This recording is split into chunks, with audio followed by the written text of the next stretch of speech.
Good morning, everyone. It is 11:30 and it's September 6th.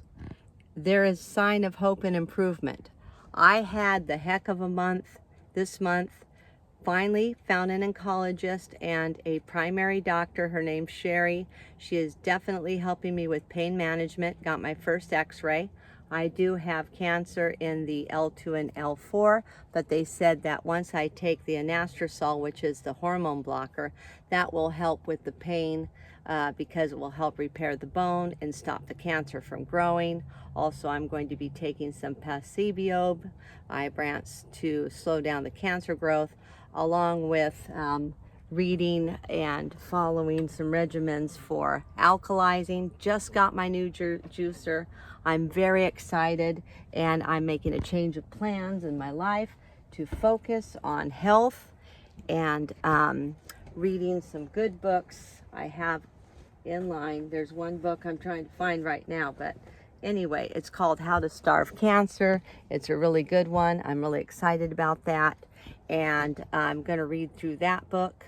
I have a log now where I keep track of each day. I have a folder, and I'm doing that, and I am now able to walk. I haven't been able to really walk for about 4 days because the pain of the metastasis was so bad that it creeped to my to a vertebrae. Now, I was on medication for 1.5 years, Ibrance and anastrozole.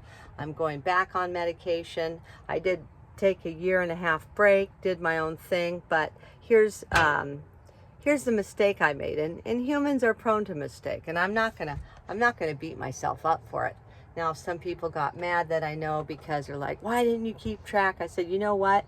People make mistakes. I got confused. What happened was I had so much information and I went back and forth on regimens. So it's important when you have a regimen to keep exact track and get tested regularly. So I'm going back to the traditional doctor, going to get tested regularly, and I'm going to read on how people naturally help themselves through medication. Meaning, if you're doing standard medication, which does work, people have gotten chemotherapy, it eradicated cancer, but I think it's important when you eradicate your cancer is to go on a good holistic diet afterwards so that you stay alkaline and you alkalize your terrain, and then start up with some really good regimens. Now, medicine does have side effects which you have to work with, but I think the more knowledge you have about cancer, honestly, the less scary it is. And also the power of prayer. Thank you, everyone, for your prayers because they are working. I was supposed to play some guitar today at a woman's luncheon, but unfortunately I wasn't able to make it. But I am hoping I will be able to go back to church and do the piano again. I'm excited about doing keyboards. You know, keyboards have some great sound. But I'm looking forward to my new path.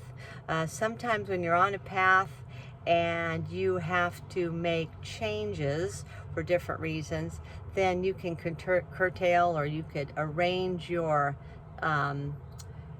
goals accordingly. So I always say that, but it does say in the Bible, if you pray and you believe in Jesus and you said, okay, please Jesus, help me do this, it says he will do it to glorify his Father. So I did pray to get rid of the cancer, and I did pray for him to help me keep living, and it says he'll do it.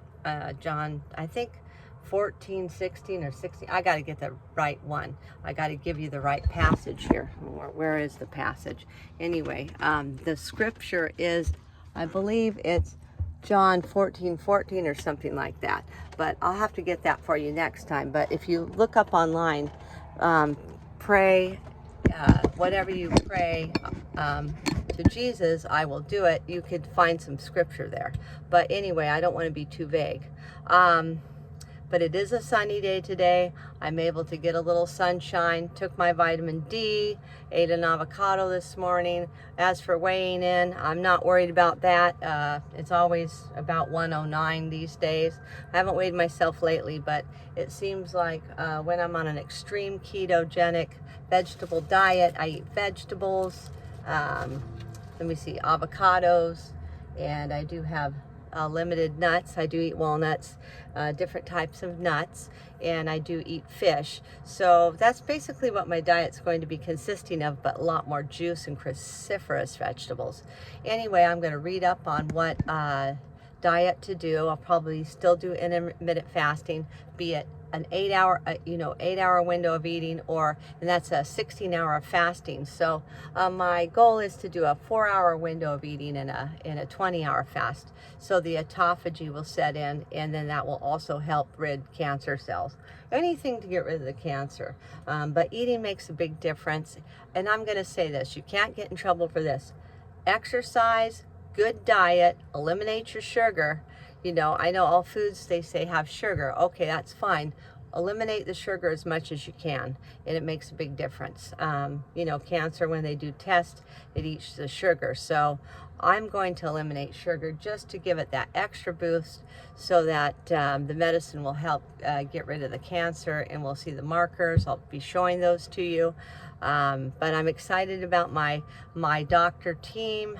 And just to let you know, standard care is good. I changed my heart on that. I'm not going to say, oh, don't do standard care, because honestly, it's very good. They do have methods to help, but I think that you can kick it in with natural eating, organic foods, fresh nuts, make goals for yourself. Exercise is important. Get your oxygen and keep reading so you understand how it works. If you have a estrogen driven cancer like I do, it's important to note that estrogen blockers help, because it helps stop the progression of the cancer. So I could already feel it after 2 days. Seriously, I took an anastrozole and it's like a wonder.